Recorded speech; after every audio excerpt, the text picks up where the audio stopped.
Une question de Milana. Pouvez-vous réagir à l'élection de Xavier Moreau? Ah. Alors Xavier Moreau, je vais être assez rapide parce que j'ai eu l'occasion de réagir. Dans un direct, je crois, c'est un direct la semaine dernière d'ailleurs, hein, on m'avait demandé, donc moi j'avais apporté très volontiers mon soutien à Xavier Moreau, que je connais. Je ne partage pas tout ce qu'il dit sur tous les sujets, bien entendu. On peut avoir des nuances. Et je pense qu'il a été peut-être... Alors, il vit en Russie depuis longtemps. Il est marié avec une femme russe. Il a eu des enfants. Il a fait sa vie... d'origine, c'est un Syrien, je crois, mais il a fait sa vie en Russie. Voilà. Moi, je trouve que c'est quelqu'un d'intelligent, c'est quelqu'un qui, moi, m'a appris des choses, que je regarde ce qu'il fait. Mais il a fait l'objet de persécutions, mais de vraies persécutions, pour des délits d'opinion, en fait. Voilà, il a dit, il voit... Alors, il a peut-être été un petit peu optimiste quand il décrivait la victoire de la Russie. Bon. Mais au bout du compte, quand il disait que tout ce qu'on racontait sur Poutine, c'était faux, ben, c'est quand même lui qui avait raison. Bien. Sur le fait que tout allait s'effondrer, que ci et que ça. Bien. Et donc, globalement, les années sont bonnes. C'est pareil pour Jacques Beau, d'ailleurs. C'est pareil pour un certain nombre d'autres personnes. Sauf que Jacques Beau, lui, il est belge. Ça nous concerne un tout petit peu moins, du fait de sa nationalité, mais du fait du principe, c'est quand même scandaleux. Il est suisse, je crois, Jacques Beau. Il est suisse, oui. Il vit en Belgique. Oui, il est suisse. J'ai dit quoi? Belge. Non, il est suisse. Il est suisse, mais il vit en Belgique. Mais en revanche, Xavier Moreau, il a été, je le disais tout à l'heure, il peut plus, il n'a plus le droit de mettre les pieds en Union européenne. Il a quand même le droit de venir en France parce que on a quand même un droit national où on interdit le bannissement. En France, c'est interdit. Bannissement, ça veut dire interdire à quelqu'un qui a la nationalité française de venir en France. Alors, ça existait jadis. Hein. On a pu connaître des périodes de bannissement. Sous la Troisième République, par exemple, le prétendant au trône de France et sa famille, le comte de Paris, vivait à Casablanca. Il était banni par la Troisième République. Il n'avait pas le droit de mettre les pieds sur le territoire national. Enfin, c'était un truc très spécifique. Maintenant, ça n'existe pas. À partir du moment où vous êtes français, on ne peut pas vous empêcher de venir en France. Donc, Xavier Moreau peut venir en France, mais en revanche, normalement, il n'a pas le droit de venir dans les pays de l'Union européenne. Voilà.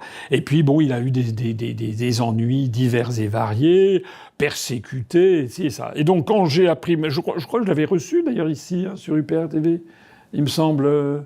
Ou pas ici, mais peut-être par... Sur sa chaîne, vous avez des gens... Sur sa chaîne, voilà. Stratpol. C'est quelqu'un que j'aime bien. Je trouve d'abord, il est drôle, il est intelligent, etc. Voilà.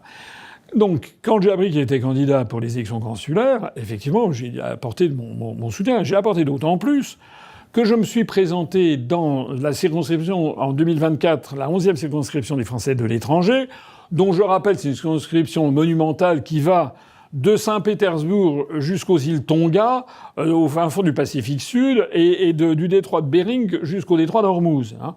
Donc c'est un truc qu'il y a une 47 ou 48 pays.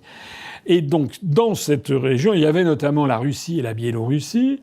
Et il se trouve que j'ai fait des scores auxquels je ne suis pas encore habitué, puisque c'était des petits nombres de votants, bien entendu, mais il y a les expatriés, il y en a un peu partout. Et je me rappelle que j'avais fait quelque chose comme 22% des suffrages, 22% quand même, à Moscou et 25% à Saint-Pétersbourg. Voilà. Peut-être un peu moins à Yekaterinbourg, c'était peut-être 18%, etc. Enfin, c'est des scores importants. Donc moi, j'ai d'autant plus appelé les gens à voter pour lui que je sais qu'il y a des gens qui m'écoutent et se disent ça peut être pu contribuer en partie, parce que je veux pas lui retirer son mérite, parce qu'il est certainement connu là-bas, mais ça a pu contribuer au fait qu'il a fait quand même un très bon score où il a eu 41% des suffrages. Ce qui est quand même une gifle monumentale par rapport aux autorités françaises, par rapport au gouvernement, par rapport à Macron, par rapport à l'Union européenne. Et je voudrais dire deux choses pour conclure. La première, c'est que quand j'ai regardé les résultats, j'ai vu qu'il lui est arrivé la même chose qu'à moi quand j'étais candidat à cette élection législative, c'est qu'il a fait plus de voix, plus de pourcentage dans les urnes que par Internet. Puisque je rappelle que pour les élections avec les Français de l'étranger, le vote par Internet est autorisé. Et le vote Internet est autorisé et il est organisé par le ministère des Affaires étrangères. J'estime pour ce qui me concerne, j'ai fait d'ailleurs, je me suis pourvu devant le Conseil d'État et qui nous a retoqué, donc maintenant on est devant la Cour européenne des droits de l'homme, parce que j'avais noté qu'en 2024, pour ces élections législatives, dans les 11 circonscriptions, le vote par Internet a systématiquement favorisé les candidats de la Macronie.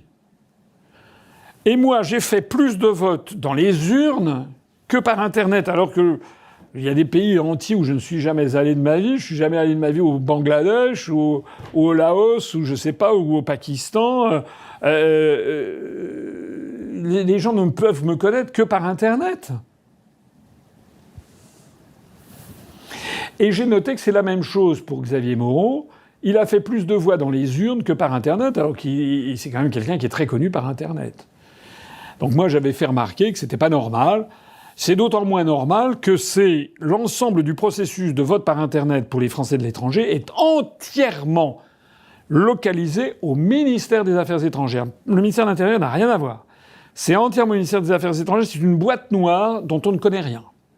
Et c'est là où j'ai fait je me suis pourvu devant le Conseil d'État, parce qu'on nous a expliqué au Quai d'Orsay que non, il y avait une espèce de conseiller d'État qui avait donné sa bénédiction. Mais comment un conseiller d'État chenu, enfin je parle d'un âgé, je parle pas du responsable du RN, un conseiller d'État qui a de l'âge, qu'est-ce qu'il en sait, comment il peut valider le logiciel de vote à l'intérieur voilà, tout le monde sait que, et tous les informaticiens rigolent quand on leur apprend ça.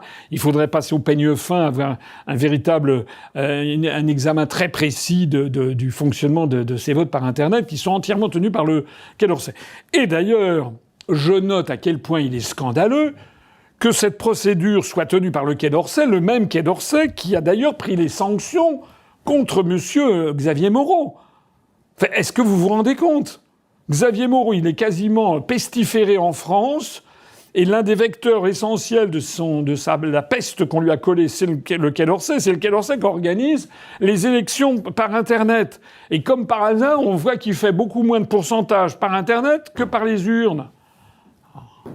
Enfin bref, il est quand même arrivé premier et je l'en ai félicité. C'est vraiment je voulais lui dire ça sur cette procédure du vote par Internet qui est choquante. Mais la vraie conclusion, et là je m'adresse vraiment, je vous demande que vous m'écoutiez tous très bien, c'est que qu'est-ce qui se passe ?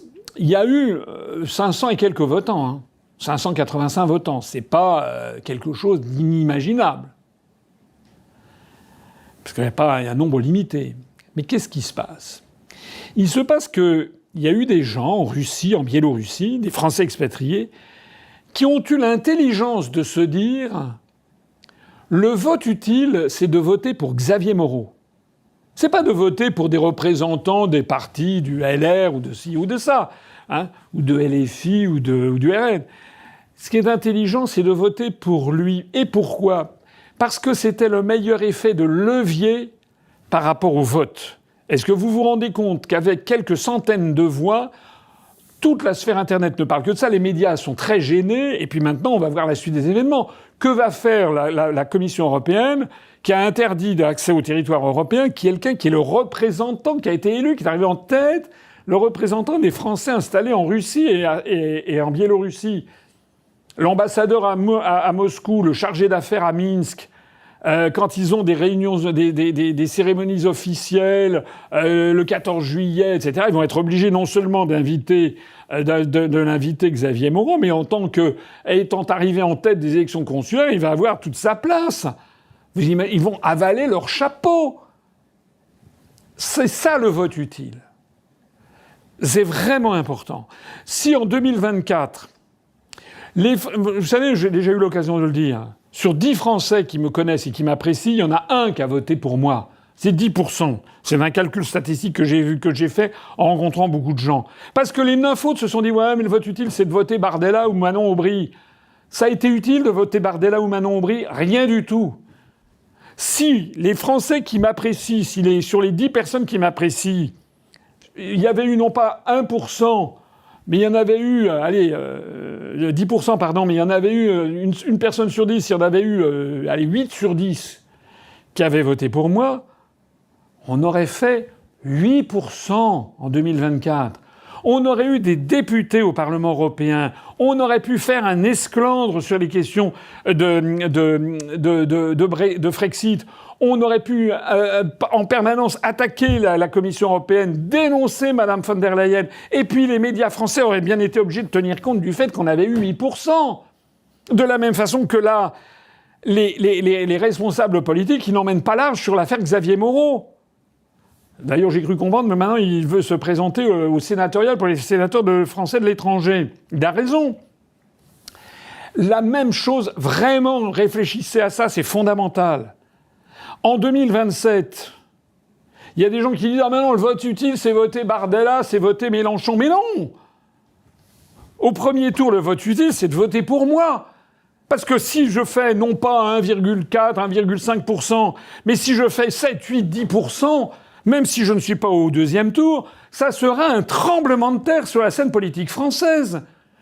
Les médias ne pourront plus faire comme si nous n'existions pas. C'est pas que de moi qu'il s'agit. Ce sont les 330 000 personnes qui ont voté pour moi en 2017 et qui sont certainement beaucoup plus nombreuses maintenant. Je vois de partout que le sentiment pro-Frexit se développe. Le vrai vote utile, c'est pour ça. C'est ça qui est important. C'est ça qui nous permettra de peser au deuxième tour et puis de forcer les médias à parler de nous. Exactement comme l'a fait Xavier Moreau. La meilleure utilisation de votre bulletin de vote, c'était de voter pour Xavier Moreau en Russie et en Biélorussie. Et en 2027, c'est de voter pour Asselineau à la présidentielle. C'est ce qui va donner le plus fort effet de levier à votre vote. Et je m'adresse ici, bon, je sais qu'il y a des militants, de toute façon, ils voteront Bardella, ils voteront LFI, bon, c'est bon. Mais pas tous. Il y a quand même des électeurs qui ont un petit peu plus de jugeote. Et puis, il y a aussi, parmi les électeurs, beaucoup de gens qui sont complètement dégoûtés de la vie politique et qui disent « Ah, ils sont tous pareils, moi je m'abstiens ». C'est la pire des choses à faire, de s'abstenir. S'abstenir, c'est vraiment la pire des choses à faire, parce que les gens qui croient « Ah, ça, ils vont être gênés », non, pas du tout.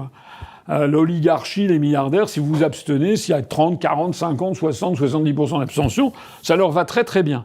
La seule chose qui vraiment ils redoutent, c'est d'avoir un score qui d'un seul coup brise absolument toutes les imaginations. C'est exactement ce qu'avait fait Georgescu en Roumanie. Rappelez-vous la suite des événements d'ailleurs. Alors évidemment, après, il y a eu la Commission européenne qui est intervenue, etc., etc. L'élection présidentielle a été interrompue, mais l'affaire n'est pas réglée. La situation politique est explosive en Roumanie parce que il y a eu justement Georgescu qui a été donné à 1% dans les sondages et qui a fait 22% lors du premier tour de la présidentielle en Roumanie.